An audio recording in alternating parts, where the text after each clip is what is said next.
Beginning from verse 1. Pagkatapos si Jesus ay dinala ng Espiritu sa ilang upang tuksohin ng Diablo. Siya nag-ayuno sa loob ng 40 araw at 40 gabi, kaya siya ay nagutom. Dumating ang Diablo at sinabi sa kanya, "Kung ikaw ang anak ng Diyos, gawin mo ng tinapay ang mga batong ito." Ngunit sumagot si Jesus, "Nasusulat, ang tao ay hindi lamang sa tinapay nabubuhay, kundi sa bawat salitang nagmumula sa bibig ng Diyos." Pagkatapos dinala siya ng Diablo sa Jerusalem, ang banal na lungsod, at pinatayo sa parektok ng templo. Sinabi nito sa kanya, "Kung ikaw ang anak ng Diyos, magpatihulog ka, sapagkat nasusulat sa kanyang mga anghel ikay tatagubilin, at sa kanilang mga kamay ikay aalalayan nang sa mga bato paamoy hindi masasaktan." Ngunit sumagot si Jesus, "Nasusulat din naman, huwag mong susubukin ang Panginoon mong Diyos."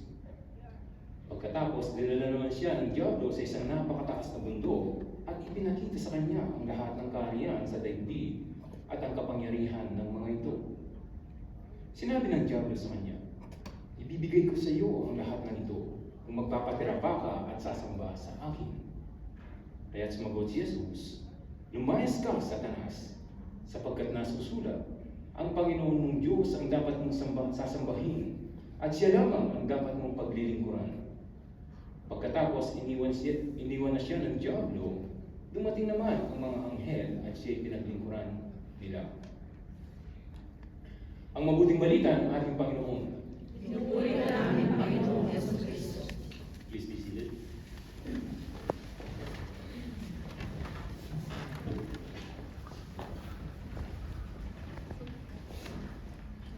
Okay. So muli, magandang isang pinagpalang araw po sa ating lahat. Sino yung mga matay kaninang umaga?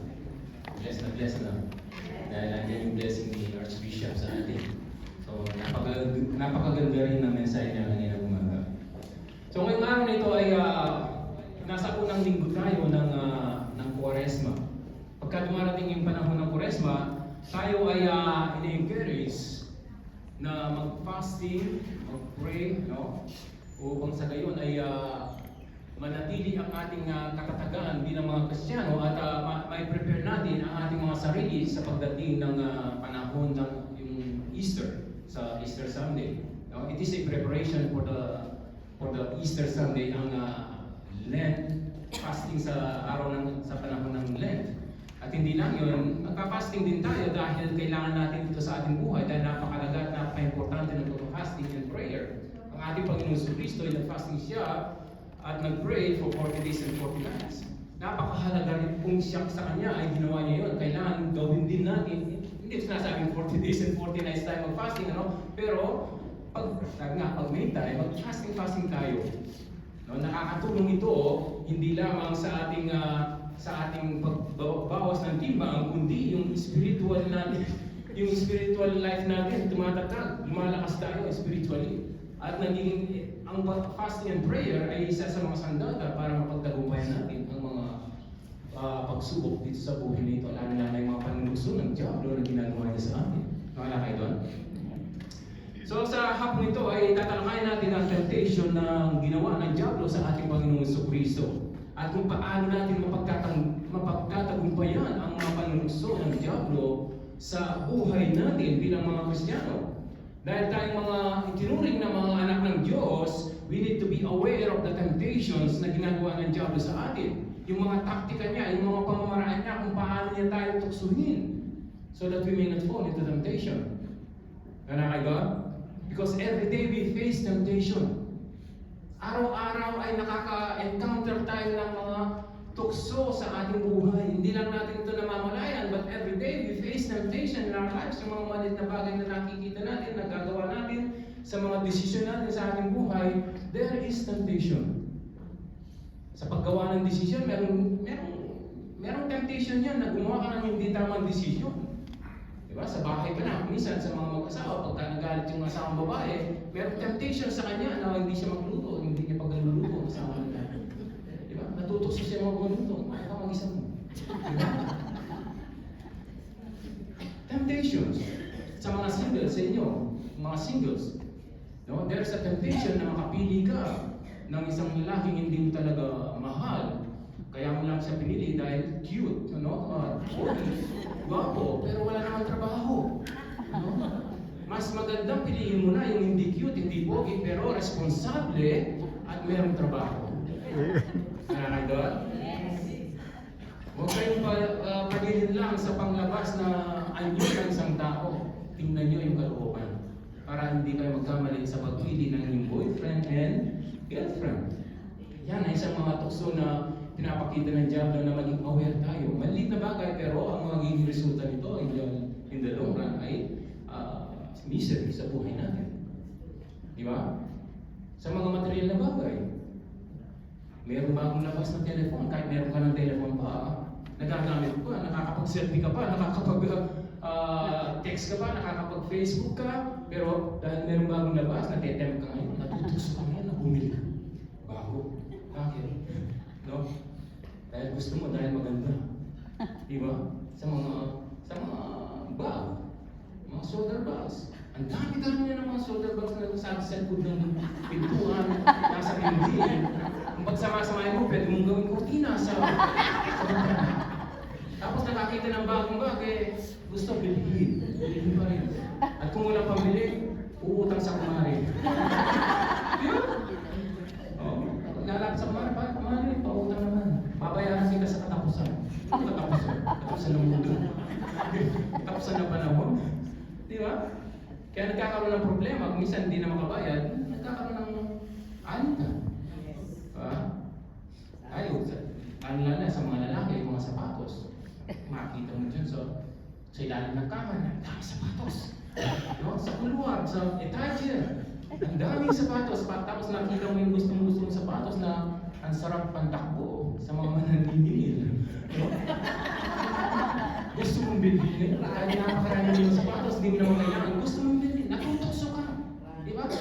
Yan ay mga maliit na bagay na nangyayari sa atin araw-araw na pinapakita ng Diablo sa atin na dapat maging aware tayo. Dahil napaka-importante nito na mapagtagumpayan natin ang pananukso ng Diablo at malaman natin yung mga taktika niya, yung pamamaraan niya, kung paano niya tuksuin ang isang Kristiyano o ang isang tao. Sa ating spiritual life, minsan, aatin ka sa limitasyon. Kasi meron akong limitasyon. Natitim ka ngayon na huwag kumain. Di ba? Tukso. Dahil meron kang imbitasyon, ay hindi mo alam kung ano yung desisyon mo. Minsan nakakapag-desisyon ka, huwag na lang, next time na lang aatin mo na ako dito. Minsan lang naman yung restaurant. Di ba? But as a Christians, we need to know our priorities. Alamin natin kung ano ang priority natin. Di ba? So yan ay mga maliit na temptation na parang wala lang sa atin, pero yan ay gawa ng Diablo para sa atin. But how can we overcome those temptations? Paano ba natin ma-overcome ang mga temptations, especially sa ating spiritual life? Because the moment that you do something good for God, for the glory of God, temptation comes. Paano kayo lang? The moment na mag-decision ka na maglingkod sa ating Panginoon, andyan ang temptation. Di ba? Sa ating reading, ang ating Panginoong Jesucristo, matapos ang kanyang bautismo, matapos na siya mapuspos ng Espiritu, bumaba yung Espiritu sa kanya dun sa Jordan River, at matapos na siya ay iproklama ng Diyos Ama na siya ang kanyang anak na lubos na kinalulugdan, he went into the wilderness, sabi niya sa ating reading. Nagpunta siya sa wilderness through the leading of the Holy Spirit. Ano yung purpose? The very purpose kung bakit nagpunta siya doon, number one, ang sabi riyan sa ating reading, pakilitan niyo yung reading natin. Ang sabi riyan, he was led by the Spirit in the desert to be tempted by the devil. No? Pagkatapos ay si Jesus ay dinala ng Espiritu sa ilang upang siya tuksuin ng Diablo. The number one purpose is para tuksuin siya ng Diablo. And the second is to fast and pray, para mag-prayer siya. Ngayon, ang katanungan ay, bakit ang ating Panginoong Jesucristo ay dinala ng Espiritu sa ilang para siya tuksuin ng Diablo? No? Ibig ba sabihin, intention talaga ng Diyos na si Jesus ay ipatukso niya sa Diablo. Bakit ipapatukso niya? Kasasabi niya, ito ang aking anak na lubos kong ginalulugdan, tapos dinala siya lang para tuksoin ng Diablo. Ano yung purpose ng Diyos? Bakit ipapatukso ng Diyos ang kanyang anak? Bakit mo ipapatukso ang anak? Diba? Dahil si Jesus, una sa lahat, si Jesus ay nagkatawang tao. He's 100% human being na siya at alam ng Diyos na ang tao ay mahina, madaling magkasala. Dahil sa si Jesus, He was in the form of human being na kung saan ay ang tao ay mahina, madaling magkasala katulad ni Adan at saka ni Eva, kahit nandun sila sa Garden of Eden, kasama nila ang Diyos, ay natukso sila. Kaya ngayon, dinala siya dito sa ilang para tuksoin ng Diablo at ang mga panunukso na ginawa ng Diablo ay ginagamit naman ng Diyos para gawing pagsubok sa ating Panginoong Kristo. Ang Diyos ay hindi siya nanunukso. Ang Diablo lang ang nanunukso. Ang ginagawa ng Diyos ay yung mga pagsubok sa buhay ng isang Kristiyano. Sa pagsubok sa buhay mo at sa buhay ko. Yung panunukso ng Diablo parang kino-convert ng Diyos na pagsubok sa iyo. Kung ikaw ay bibigay o hindi. At yan ay ginagawa ng Diyos since from the beginning of time na kung saan nung dalangin niya ang tao, si Adan at saka si Eva, ay ginawa na ng Diyos na subukan sila. Si Adan at saka si Eva ay sinubukan ng Diyos dahil naniniwala ko na yung ahas doon sa garden ay nilagay ng Diyos doon para masubukan ang pagsunod, yung obedience ni Adan at saka ni Eva sa utos ng Panginoon. Dahil merong kauna-una ang utos na ibinigay ang Diyos sa tao doon sa Garden of Eden. Ano yung utos na yun? Yung huwag silang kakain doon sa tree of knowledge of good and evil. Yun ang pinakaunang utos ng Diyos sa tao na huwag silang kakain doon. At naniniwala ko na yun ay binigay ng Diyos para masubukan ang tao kung maninindigan siya sa utos ng Diyos, kung hahawakan niya ang salita ng Diyos at hindi siya bibigay sa panunukso ng Diablo. Di ba? Ito ang isang napakahalagang bagay na gusto makita sa atin ng Panginoon na kapag dumating ang mga pagsubok, ang mga temptation sa ating buhay, isipin natin na yan ay isang pagsubok sa atin para maipakita natin o makita ng Diyos sa atin mismo kung tayo ay hindi bibigay o mananatili tayong committed sa kanyang mga salita. Maraming mga bagay na ginagawa ang Diyos na pagsubok sa kanyang bayan, sa mga lingkod niya na isinugo. Si Abraham ay sinubukan ng Diyos, pero hindi siya tinukso ng Diablo. Ang pagsubok sa kanya ay ihandog ni Abraham ang kanyang anak kaysa isang anak, si Isaac. At ganun nga, nanindigan si Abraham sa utos ng Panginoon. Sumunod siya. Ang bayan ng Israel, tingnan natin ang bayan ng Israel na bayan pinili, bayan tinawag. No? Were also tested by God as soon as they were delivered from slavery in Egypt. Sila ay dinala ng Diyos sa ilang for 40 years. Di ba? Tingnan natin sa Deuteronomy chapter 8 verse 2, kung saan ay sabi riyan, God led them in the wilderness for 40 years. Remember how the Lord your God led you all the way in the wilderness for 40 years. Bakit dinala ng Diyos ang bayan ni Israel from slavery to in Egypt to the wilderness? Bakit hindi na lang niya diniretso sa promised land? Diba? Bakit dun pa? Sa wilderness, ano yung purpose doon ng ating Panginoon? No? Bakit hindi sa promised land? Ang sabi niya, what's the purpose? To humble and test you in order to know what was in your heart, whether or not you would keep His command. Yan ang layunin ng Diyos. Kung bakit dinala niya sa ilang ang mga taong ito is to humble them and test them para malaman niya kung susunod sila o hindi.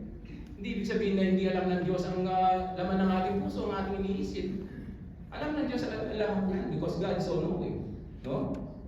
Pero dito ay pinatira niya for 40 years. But the good news sa mga taong ito, kahit 40 years silang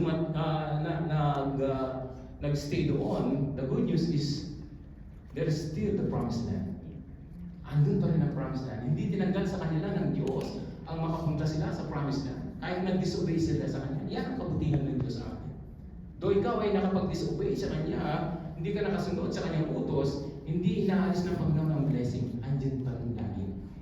Kaya sa atin na bawat isa sa atin, kung meron man sa inyo na nakakaranas ng ilang o wilderness o this desert sa buhay na parang ikaw ay napakatindi ng iyong pinagdadaanan, mga pagsubok, mga problema na dumarating sa iyong buhay, always remember there's a promised land. Hold on. Ang hawakan natin ang salita ng Diyos. Huwag tayong hihibag, huwag tayong aatras, because hindi natin alam, sa kabila ng mga pagsubok na dinaranas natin, sa kabila ng mga temptations na nararanasan natin, there is a promised land, there's a blessing in our lives. Di ba? Yan ang napakaganda at nakabutihan ng Diyos sa atin. Hindi niya inaalis ang biyaya na naka-reserve para sa atin kahit anong nagawa natin. Yun nga lang, nagtatagal. Katulad ng children of Israel. Nagtagal sila for 40 years because of their disobedience. Supposed to be napakadaling makarating sa promised land. But because of disobedience, tumagal ang blessing nila. Tumagal na ang pagpasok nila sa promised land. Kaya sa atin, maaaring ganun din. Maaaring meron nakikitang disobedience sa atin ng Panginoon kung kaya ang mga blessings na hinihingi natin sa Kanya ay naantala. Pero hindi niya tinatanggal. Andyan pa rin ang mga blessings na yan. Inaantay lang niya tayo na sumunod sa Kanya. Di ba? So kaya, ang isang katanungan, ito'y katanungan ng karamihan. Sabi nga, bakit kung all-knowing ang Diyos, hindi ba niya alam na matutukso si Adan at saka si Eva doon sa garden? Bakit pa niya nilagay yung ahas doon sa garden? Sana hindi sila nagkasala. Di ba? Hindi ba alam ng Diyos na magkakasala si Adan at saka si Eva? Bakit niya nilagay yung ahas doon? Para hindi na lang sila nagkasala. Ang isang kasagutan dyan ay because God has given man the free will. Gusto ng Diyos na magamit ng tao ang kanyang free will. Free will, ibig sabihin ng free will ay yung freedom natin na gawin ang ating kalooban. Meron tayong kalayaan na gawin ang ating kalooban na sumunod at hindi sumunod. Yun ang nais ng Panginoon. Upang sa gayon ay hindi parang robot ang tao na sunod lang ng sunod sa Panginoon kung ano sinabi. Gusto ng Panginoon ay ma-exercise natin yung kalayaan natin na sumunod at hindi sumunod. Pero alam ng Diyos na hindi ka susunod. Alam ng Diyos na susunod ka. Alam ng Diyos na ang ating Panginoon Kristo ay susunod siya at hindi siya matutugso. No? Kaya naniniwala ako na tayong lahat, katulad ng ating Panginoon Kristo na pinadaan sa ilang, ay dadaan din tayo sa ilang. Tayong lahat na mga kumpirmadong anak ng Diyos, mga lingkod ng Diyos, ay dadaan sa ilang ng ating buhay. Ibig sabihin ng ilang is mga pagsubok, mga bagay na pinagdadaanan natin na hindi madali. Ma-experience natin ang temptations ng Diablo. And God will going to use that temptations gaya ng sabi sa kanila, sa inyo, na pagsubok sa atin to test our commitment to Him, to test our commitment in serving Him, our commitment in our ministry, at ang commitment natin sa paniniwala at pananampalataya natin sa Kanya. Kung tunay bang susunod tayo o hindi. Kaya dumarating yung mga temptations na yan na ginagawa ng pagsubok ng Diyos. Sabi nga sa manunulat, the devil meant it for bad, but God meant it for good. Diba? Lahat ng mga ginagawang masama ng Diablo ay para kino-convert ng Panginoon sa atin para sa ating kabubuti. Diba? Dito sa ating reading, God allowed the devil to tempt Jesus bago siya tuluyang gampanan niya ang kanyang ministry. Dahil si Jesus ay magsisimula na sa kanyang ministry pangangaral, magsisimula na siya sa kanyang misyon, kung kaya doon sa ilang ngayon, sa pagpapasting and prayer ng ating Panginoon Kristo, sabi riyan, dumating ang Diablo at siya ay kanyang tinukso. Bakit siya tinuksoin ng Diablo? Upang sa gayon ay hindi maging karapat-dapat ang ating Panginoon Kristo na tagapagligtas ng sanlibutan. Dahil isang pagkakamali lang, isang kasalanan lang, mahulog lang sa maliit na tukso ang ating Panginoon Kristo ay hindi siya magiging karapat-dapat na tagapagligtas ng sanlibutan. Dahil ang kailangan ng sanlibutan ay isang tao walang bahid kasalanan at yun ay walang iba kundi ang ating Panginoon Kristo. Diba? So, Kahit alam ng Diyos Ama na ang kanyang anak na si Jesus ay hindi siya padadala sa tukso ng diablo, ay pinadaan pa rin siya sa ilang para subukan siya. Di ba? At ganun din ang gagawin ng Panginoon sa akin. Ginagawa yan ng Diyos sa mga tinawag niya, sa mga sinubo niya, sa mga hinirang niya. Inaalam niya na sila'y tuksohin ng diablo para masubukan ang katapatan nila sa Diyos. Di nyo ba na-experience yun? Napapansin nyo nung bago tayo mga Kristiyano. Marami akong naririnig sa mga bagong Kristiyano. Sabi nila kung kailan daw sila lumalapit at nagdesisyon na sumunod sa ating Panginoong Jesucristo na magbagong buhay, ay doon maraming mga pagsubok na dumarating. Diba? Kung kailan ka nagdesisyon na sumali sa isang ministry, kung kailan ka nagdesisyon na maglingkod, sumunod sa ating Panginoon, doon maraming mga hatak sa labas, doon maraming mga pagsubok at temptations na dumarating. Diba? Kung kailan ka nagdesisyon na huwag ka nang uminom, huwag ka nang manigarilyo, doon maraming dumarating na temptations. Ako noon for 10 years, 16 years, naninigarilyo ko. Dito ko lang nahinto. Nahinto ko dito dahil nahiya ko nung mapunta ako sa church, sa born again. Born again pa tayo noon. Nahiya ko dahil lahat ng mga kasama ko ay hindi naninigarilyo, ako lang. So, naisip ko na tanggalin ko na rin yun, na nagdasal ako ng Lord, tulungan mo ko dahil nakakahiya. Pag nakikipag-usap ako, lumalayo sila. So, yun ay natanggal ko. Pero nung matanggal ko na yun, doon maraming nagbibigay sa mga kaibigan sa labas. Para bang talagang tinutukso ko. Pero nung naninigarilyo ko, ayaw kong bigyan. Hindi ka sabihin mo siguro. Pero nung uminto ako, binibigyan ako. Diba? Yan ang temptation ng Diyos. Para bumalik ka sa dati mo. Kasi ang diablo, ayaw kanyang umalis sa kanyang tao. No? Kaya tinutukso niya ang mga taong nais na lingkod, sumunod at magbagong buhay para sa kaluwalhatian ng ating Panginoon. Diba? Dalawang bagay kung bakit na ginagawa ng diablo yun. Because he doesn't want us to change, he doesn't want us to serve God, he doesn't want us to hear the Lord, no? He doesn't want us to follow the Lord, to worship and praise God. He doesn't want you to witness and to proclaim the goodness of God. Kung kaya patuloy siyang naghahatak, nagbibigay ng tukso sa isang taong gustong maglingkod at magbagong buhay para sa Panginoon. Diba? Kailangan alam natin yun. Yan ay mga maliit na bagay na ginagawa ng diablo kung minsan hindi tayo aware, pero yan ay nakapagpapalayo sa atin sa Panginoon. Lahat ng paraan ay ginagawa ng diablo para hindi tayo magpatuloy. Because the devil knows that you have a God-given mission. Niwala kayo ba? Kahit bago ka pa lang sa church, meron kang misyon na ibinigay ng Diyos para sa iyo. Niwala kayo? Sabihin mo nga sa iyong katabi, you have a mission. Sabihin na pa, huwag kang matutukso. Di ba? Dahil hindi natin mapupulti ang ating mission kung tayo ay patutukso sa Diyos. Okay? So Jesus Christ has a mission, the reason why the devil came and tempted Him in many ways para hindi siya managumpay sa kanyang mission dito sa sanlibutan na pagliligtas. He fasted for 40 days and 40 nights, sabi niya sa ating reading, and after that, those 40 days ay, sabi rito, ay nagutom siya.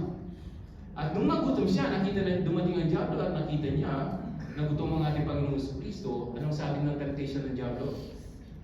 Kung ikaw ang anak ng Diyos, sa ating reading, ang sabi niya, kung ikaw ang anak ng Diyos, gawin mong tinapay ang batong ito. Di ba? Ito yung temptation eh. Alam ng diablo na si Jesus ay anak ng Diyos. Kapuproklama lang ng Diyos kay Jesus dun sa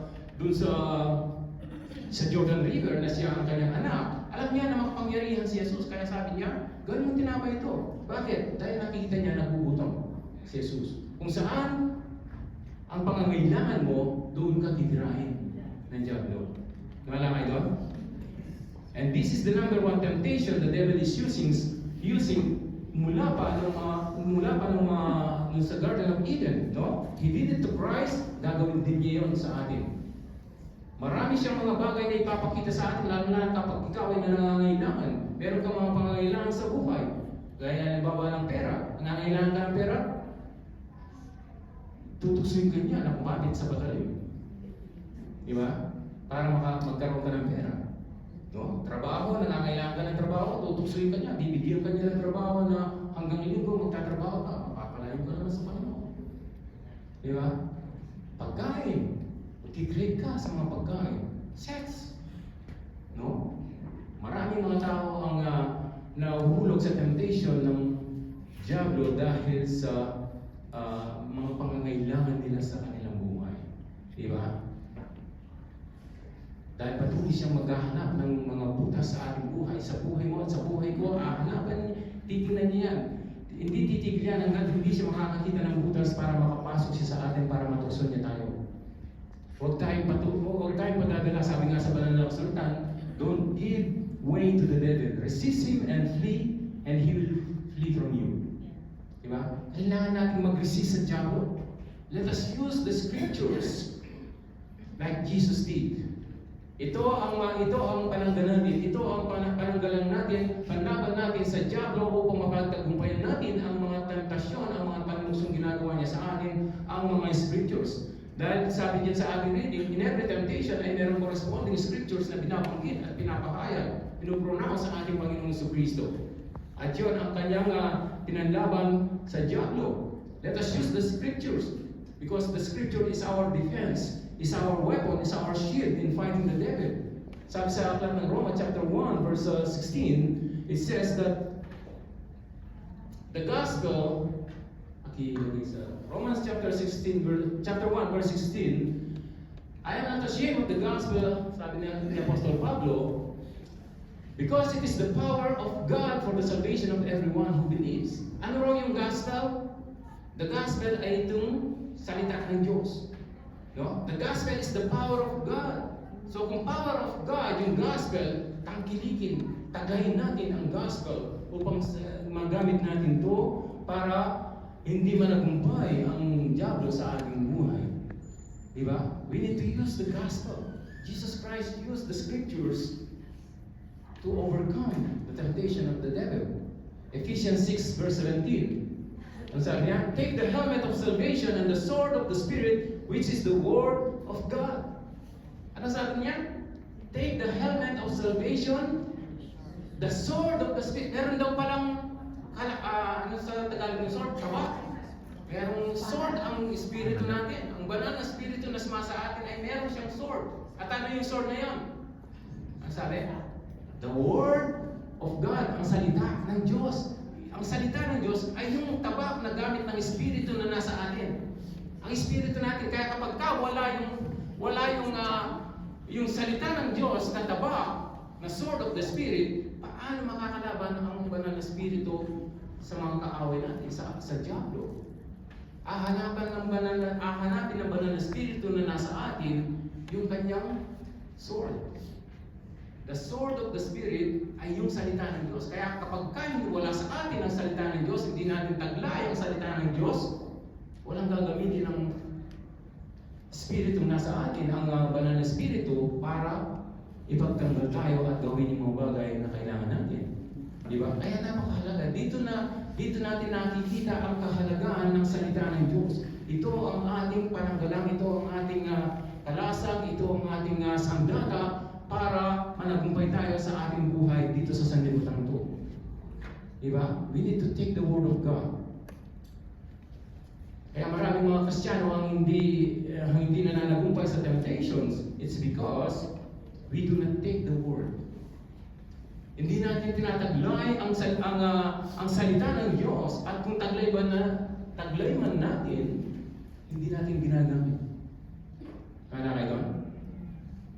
Hindi natin ginagamit. Kailangan gamitin natin kahit halimbawa, meron ka sasakyan. Kahit meron ka sasakyan, anong may dudulot na mabuti sa iyo ang sasakyan kung hindi mo ginagamit? Wala kayo doon? Anong may dudulot ng telephone mo kung hindi mo ginagamit na mabuti sa iyo? Ganun din sa salita ng Diyos. Kahit taglay natin ang salita ng Diyos, kung hindi natin ito ginagamit, wala itong mangyayari sa atin. Di ba? Kailangan ng aksyon. Aksyonan natin ang salita ng Diyos. Doon natin makikita ang kapangyarihan ng salita ng Diyos. Di ba?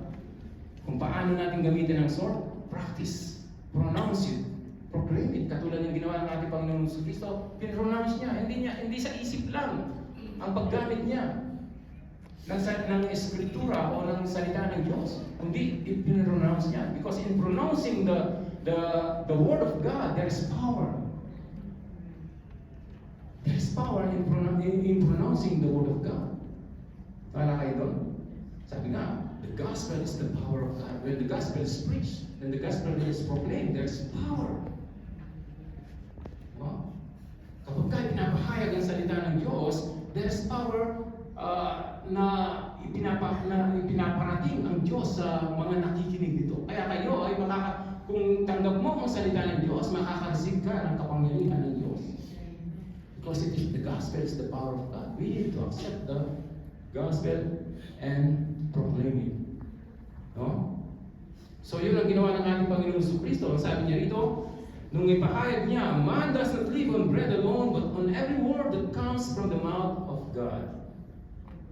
Yan ang corresponding scripture dun sa panunod ng Diablo. And the second temptation, ang sabi niya, the same thing, he said, it is written, thou shalt not put the Lord your God to the test. Nung sabihin ng Diablo sa kanya na magpatihulog ka rito, at sinasabi na nasusulat. Nag-quote pa ng scripture ang Diablo. Siya pa ang nag-quote ng scripture. Sabi niya, nasusulat. In their hands they shall bear you up. Sa Psalm 91 ba yun? O sa verse, hindi. Yan. Sa gospel reading natin, pakibasa natin, hindi ko memory. Yung pangalawa, yan. If you are the son of God, he said, throw yourself down. Tapos, next. For it is written, he will command his angels concerning you, and they will lift you up in their hands so that you will not strike your foot against a stone. Ito yung Psalm 91 na pinapahayag natin nung mga nakaraan. No? Sa kanilang palad ay tatayo at sila magtataas ang hindi masaktan ng mga kapano sa batong mataas. So ginamit niya ang scripture to deceive Christ. He misquoted the scripture. Gusto niyang magpakita si Jesus ng para bang show na parang total sasabihin ka naman ng mga anghel eh. Ang sabi ni Jesus, thou shalt not test the Lord thy God.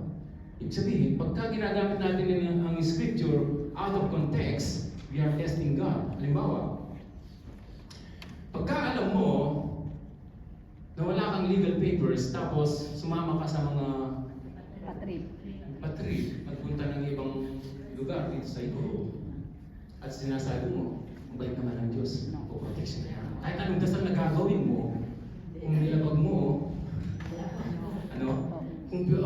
that's putting the Lord your God to the test because wala kang, illegal ang gagawin mo. God will not going to support illegal deeds.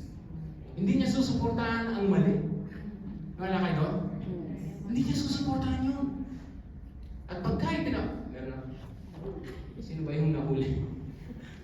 Walang papel, Religious leader na walang papel. Sumama sa trip. Hindi siya umaten ng misa. Papel nito na-control siya, wala siya. Religious leader siya. Diba? Maaaring sinasabi niya, mabait naman ang Panginoon po, protection na naman. O kaya naman, ganito. Total mabait, mapagpatawad ang Panginoon. Mapagmahal ang Panginoon sa mga kasalanan. Okay lang kung kahit makagawa ako ng kasalanan, patatawarin naman ang Diyos. That is abuse. That is testing the Lord. No? Sinusubukan natin ng Diyos. We are putting the Lord God to the test when we know that we are committing sin at ang reason natin ay nagpapatawad naman Diyos, patatawarin naman natin. Pagmahal ng Diyos. Diba? We are putting the Lord your God to the test. Yeah? We need to be aware of that kung isa nangyayari sa atin. Yeah? Ginagawa nating reason yung mapagmahal ng Diyos, mapagpatawad ng Diyos, o kaya okay lang sa atin kahit magkasala tayo, gawin natin ang mali. No. Malaking kasalanan yun. Parang yung ang diablo, ginagaya natin. Na dinadala niya tayo sa maling dakang, maling pamamaraan ng pag-unawa sa scriptures. Okay? At ang pangatlong temptation niya ay yung dinala siya sa mataas na lugar at sinabi niya, ibibigay ko sa iyo lahat ang nakikita mo. Sasamba ka lamang sa akin at luluhod. Sabi ng diablo.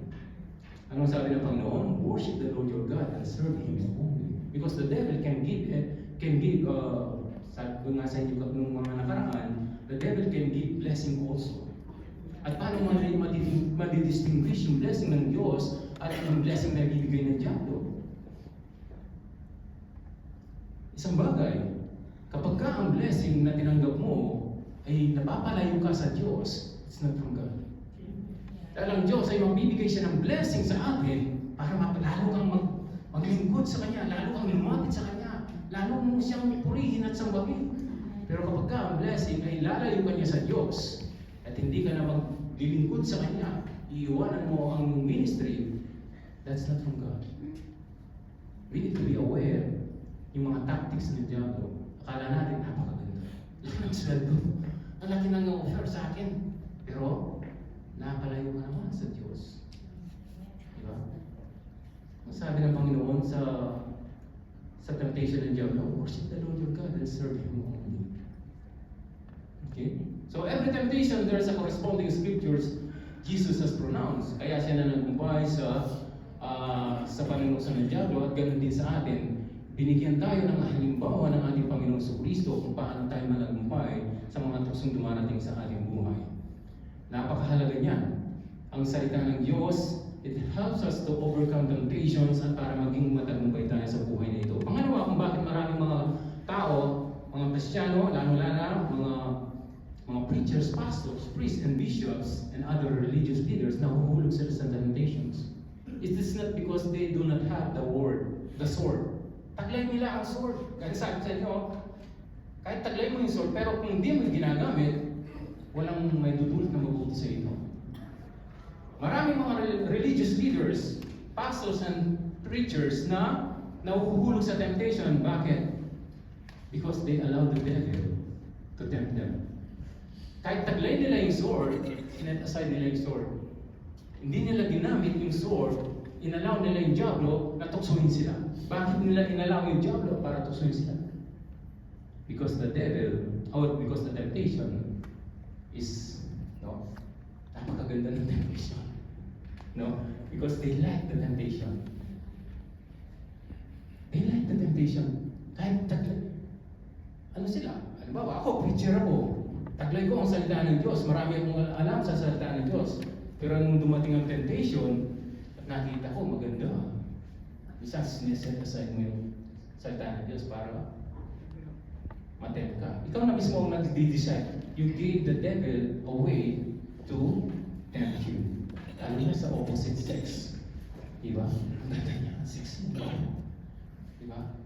Kahit preacher ka, kahit pastor ka, minsan, pag dumaan, napapalingon kang gano'n. Hindi mo maialis yung gano'n, no? Pero huwag natin hayang matempt tayo ng ating opposite sex, lalo-lalo kung tayo mga lingkod ng ating Panginoon. Okay. Diba? Alam nyo, isang bagay lang ang kayang gawin ng diablo sa atin. Temptations. Sabi ng ating Panginoong Kristo sa John 10:10, the devil has come to kill, to steal, and to destroy. Diba? But he cannot kill, he cannot destroy, and he cannot steal kung hindi tayo bibigay sa kanyang temptations. Kaya temptation ang kanyang unang pinapakita sa diablo because he cannot harm you. He cannot harm me. Hindi niya ako pwedeng i-destroy, hindi niya kayo pwedeng i-destroy. Bakit? Dahil cover tayo ng mga pangyarihan doon ng ating Panginoon Kristo. Because the devil has already been defeated 2,000 years ago through the sacrificial works of our Lord Jesus Christ. Natalo na siya. Kaya wala siyang kapangyarihan laban sa atin. Kaya ang ginagawa niya, pinapakita niya ang lahat ng magandang bagay upang sa gayon matukso tayo. At pag natukso tayo, doon siya makakapagpatay, makakapagnakaw, at makakasira ng buhay natin. No? He's already been defeated more than 2,000 years ago. Temptation is his key. Ang susi niya ay temptation para tayo ay malinlang ng diablo para mapatay niya, makapagnakaw siya sa atin. Subalit kung hindi tayo magbibigay, hindi mangyayari yon kung hindi tayo padadala sa kanyang mga tukso. Amen? Let us take the Word of God as the sword of the Spirit. Gamitin natin to, the Scripture, the Gospel, which is the Word that we hear every Sunday.